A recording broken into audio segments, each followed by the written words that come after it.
Lukas, Yes.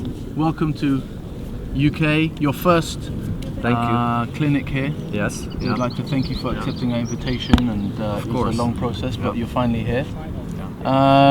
We just wanted to kind of sit down with you. This is the second day of the course, and just kind of get a little background about who you are, introduce yourself to some of the UK crowd, and have a quick chat about some questions. Okay, so maybe just tell us, like, my own introduction goes like this. Born in Czechoslovakia, former Czechoslovakia, now Czech Republic. Immigrated in 1982 into the United States, and I've been living there ever since for the last 36 years. And anyway, since I was a child, I loved archery. Of course, it was under communism, it was impossible to do anything like it. It was deemed to be too bourgeois. Okay, so I had to wait until I got to the States.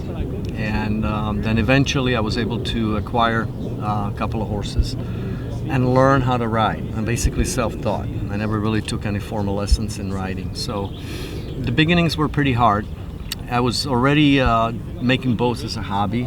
So naturally those two eventually came together when I learned how to ride. And eventually I started basically riding bareback and imitated the North American Indian archer, like the Plains Indians, basically shooting at hail bales in the field. I think a lot of people maybe misinterpret that they can make every horse, no, you cannot suitable make every for it. horse. Some are just some are not made for it.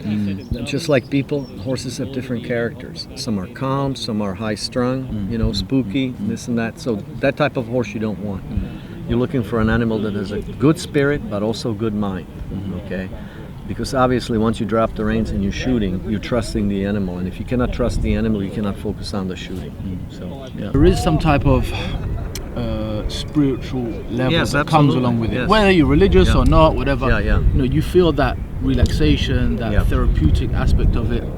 It's a mind over matter. It's one being outside of oneself, looking down at oneself,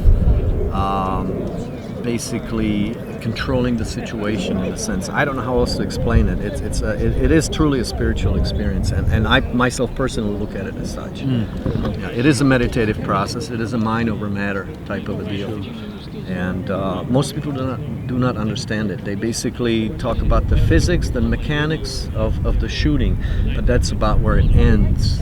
It begins and ends. Okay, for a lot of the people, but there is more to it, obviously. Okay, as we well know from either Bible or even Quran or Hadith, how it talks about the archer. So I think that needs to be brought forth and clearly explained to people, so they can take a little bit more from it than just the mechanics of the shooting. We also been talking about this balance of quality and quantity. We're not going to get into issues of how competitions are being changed today and all that. That's a whole other topic. But there seems to be somewhat of an emphasis on speed, which you need, of course. There's an element of speed, but at the same time we don't want it to take away from the quality of each shot. The problem in modern horseback archery is too much emphasis on speed of knocking and getting the arrow off the string, but not enough emphasis on the accuracy in archery, where every shot matters. Okay, it only seems to be the preoccupation with sending forth into the target as many arrows as possible and as short of time as possible.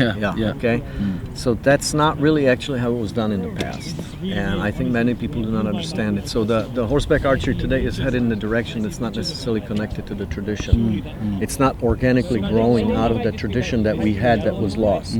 Okay, it is a little bit of it's shooting bow and arrow from the horse, surely, but that's about it, where it begins and where it ends. And so we need to sort of rein it back a little bit and have some new rules, I feel, and adjust the courses, times, distances between the targets and all this stuff, where there is really more focus on accuracy rather than just putting as many arrows into the target as you possibly can, see which one sticks. Okay, that's good. Well, we need to get back to shooting. So we pray that God protects you All right. brings you back to the UK time and time thank you. again, and keeps us in touch with you. Absolutely. At least, and protects you, and you know, keeps you doing all this good work that you're doing. Thank God you. bless. Yep. Thank you. All right, let's go. Same to you. All right.